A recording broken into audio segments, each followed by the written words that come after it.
যে প্রশ্নটা তোমার কাছে সবচেয়ে সহজ এবং নির্ভুলভাবে করার মতো মনে হয় ওই প্রশ্নটা দয়া করে আগে শুরু করবো।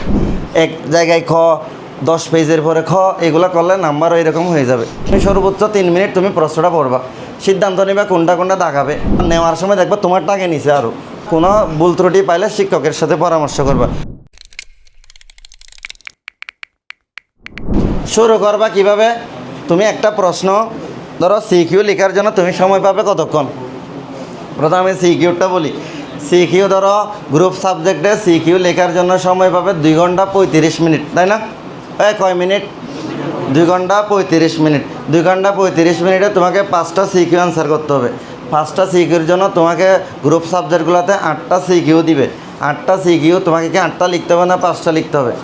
ধরো ম্যাথের মধ্যে না গ্রুপ বিভাজন হয়, অন্যান্য জায়গায় তো ইচ্ছা মতো যে কোনো 5টা লিখলে হয়ে যায়। তাহলে ধরো ফিজিক্সে তুমি অ্যান্সার করবা যে এই প্রশ্নটা তোমার কাছে সবচেয়ে সহজ এবং নির্ভুলভাবে করার মতো মনে হয় ওই প্রশ্নটা দয়া করে আগে শুরু করবা। ওইটা আগে শুরু করলে কি হবে? মনে করো তুমি ধরো 4 নাম্বার প্রশ্ন তুমি খুবই ভালো পারো, সূত্র পারো, তোমার মনে হচ্ছে তোমার ক্যালকুলেশনে ভুল হবে না।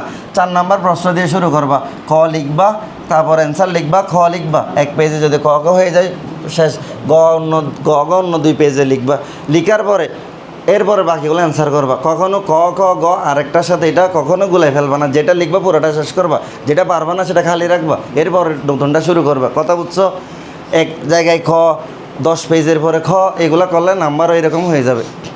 কারণ দেখো, যিনি খাতা মূল্যায়ন করবেন ধরো 4 নাম্বারের জন্য উনি তোমার চারোটা তুমি নাম্বারিং করে ফেললো, অথবা তুমি 3টা লিখছো, নাম্বার শেষে গিয়ে বান্ধবীর থেকে দেখে লেখার জন্য রেখে দিয়ে শেষে লিখছো আর কি। তো উনি যখন ফ্রন্ট পেজে তোমার নাম্বারগুলো দিবে, এই যে 4 নাম্বারের পাশে তুমি 3টার জন্য 7 পাইছো, ও 7 লিখে দিবে না এখানে। আবার কি শেষে গিয়ে যে 4 পাবা ওইটাকে আবার 3 পাবে, এটাকে যোগ করে দিবে। উনি তো যোগ নাও করতে পারে, কারণ উনি তো জানে তুমি 4 নাম্বার এখানে শেষ করে ফেলছো। এবার এমসিকিউর ক্ষেত্রে বলি, আচ্ছা সিকিউতে তুমি 2 ঘন্টা 35 মিনিট সময়, তো তুমি 2 ঘন্টা 30 মিনিট মনে করবা। তুমি 2 ঘন্টা 30 মিনিটের মধ্যে তোমার যাবতীয় লেখা শেষ করবে। লাস্ট 5 মিনিটের মধ্যে আর 5 মিনিট সময় আছে না, শুরুর 3 মিনিট তুমি প্রশ্নটা একবার পুরোটা পড়ার জন্য সময় ব্যয় করবা, অথবা প্রশ্ন পাওয়ার পর 1 মিনিট ব্যয় করবা। শেষে শুরুর থেকে যদি 2 মিনিট তুমি ব্যয় করো, প্রশ্ন একটা পাওয়ার পরে কি লেখা শুরু করবে? প্রশ্ন আগে তোমাকে পড়তে হবে, চিন্তা করতে হবে কোন অধ্যায় থেকে কোন সূত্র দিয়ে ম্যাথগুলো হবে, তারপরে না তুমি অ্যান্সার করবা। এটা কি তুমি দেখে মাত্র উত্তর করার সুযোগ আছে? নাই, ভুল করবে এরকম হলে। তাহলে আগে তুমি 2 থেকে 3 মিনিট ধরো, তুমি সর্বোচ্চ 3 মিনিট তুমি প্রশ্নটা পড়বা, সিদ্ধান্ত নিবা কোনটা দাগাবে, একটু পেন্সিলে দাগাই রাখবা। তারপর সবচেয়ে ভালো যেটা মনে হয় সেটা দিয়ে শুরু করবা। এবার ওই যে আমরা 2 ঘন্টা 30 মিনিটে সিকিউ শেষ করবো বলছি, সিকিউ শেষ করার পরে তাহলে 5 মিনিটের মধ্যে শুরুতে যদি তুমি 3 মিনিট ব্যয় করো, আরও 2 মিনিট শেষে থাকবে না, ওই 2 মিনিট তুমি পুরোটা রিভিশন দিবা। তাহলে তোমার 2 ঘন্টা 35 মিনিট একদম সুষ্ঠু বন্টন হয়ে যাবে। এটা করবা। এবার এমসিকিউতে তোমার এমসিকিউ যদিও হাতে কলমে 25 মিনিট, তুমি কিন্তু জীবনে 25 মিনিট পাবে না। কেন পাবো না জানো? তুমি মনে করো তোমার বেঞ্চ হচ্ছে একদম শেষে, স্যার এখান থেকে দেওয়া শুরু করছে, ওই রুমে ধরো 40 জন শিক্ষার্থী, 1 জন স্যার আছে বা 2 জন স্যার আছে, দিতে তোমার এখানে মিনিমাম 1 মিনিট 1.5 মিনিট চলে যাবে না। তাছাড়া আবার নেওয়ার সময় দেখবে তোমার টাকা নিছে আরও। তাহলে তুমি গড়ে সময় পাচ্ছ কত? 22 মিনিট। তাহলে তুমি চিন্তা করবা, তুমি 21 মিনিট থেকে 22 মিনিটের মধ্যে তোমার এমসিকিউ সময় থাকবে। 25 মিনিট থাকুক সমস্যা নাই, এই 22 থেকে 23 মিনিট বা 22 মিনিটের মধ্যে তোমার এমসিকিউ শেষ করতে হবে, 25টা এমসিকিউ শেষ করতে হবে। আর এমসিকিউ দাগানোর ক্ষেত্রে সর্বপ্রথম ওএমআর যেটা পাবা, ওএমআরে তো রেজিস্ট্রেশন নাম্বার, রোল নাম্বার, নাম এগুলো তো ঠিকভাবে লিখবাই। সেট কোড, বিশেষ করে প্রশ্নটা পাওয়ার পরে সেট কোড দাগাবাও লিখবাও।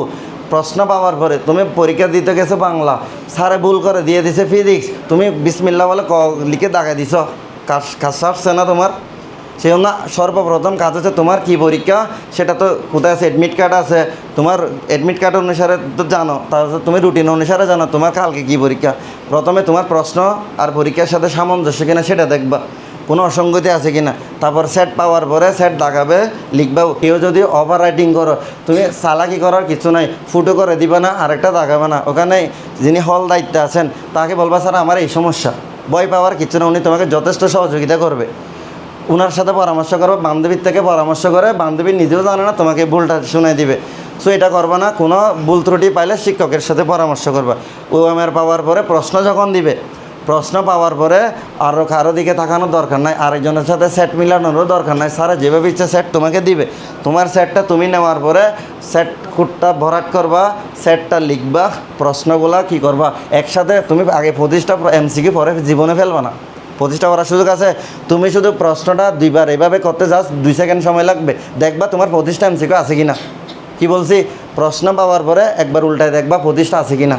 25টা এমসিকিউ আছে, ব্যাস পরীক্ষা বাংলা আছে, বাংলা তো 30টা। ধরো গ্রুপ সাবজেক্ট যে কোনো একটা সাবজেক্ট হোক, তো প্রশ্ন এটা পড়ছো, তোমার মনে হয়েছে তুমি শিওর জানো, এখানে দাগায় ফেলবা, শিওর জানো দাগায় ফেলবা। আর কলমের ক্ষেত্রে সিগনেচার কতগুলো কলম আছে না, ওই কলম দিয়ে কখনো তুমি কি করবে না, দাগাবে না। ওই কলম দিয়ে কিচ্ছু লিখবে না। অনেকে কী করে, ওই ওএমআরে বৃত্ত ভরাট করার সময় ওই কলমগুলো জেল ফ্যানগুলো ইউজ করে, জেল ফ্যান ইউজ করাতে ভিতরে চলে যায় না, খালি শুষে ফেলে। ওইগুলো করবে না, বল ফ্যান কলম ব্যবহার করো। তুমি মনে করো একটা সন্তোষজনক নাম্বার পাও নাই, তাহলে তুমি 300 টাকা দিয়ে আবার বোর্ডকে চ্যালেঞ্জ করো না, মানে আমি চ্যালেঞ্জ করতেছি আমার খাতা তুমি আরেকবার দেখো। তখন স্যার আরেকজন যিনি পুনর্মূল্যায়ন করবেন তাকে তো দেখার একটা সুযোগ দিতে হবে। তো তুমি যদি এখানে রোলটা এটাকে একেবারে ছোটো করে করো, মানে কোথাও একদম কিপটামি খাতার মধ্যে করো, তুমি নাম্বারটা এখানে দিতে পারবে। 1 নাম্বার প্রশ্ন শুরু করছো, ক লিখবা, খ লিখবা, গ লিখবা, গ একসাথে লিখে ফেলবা।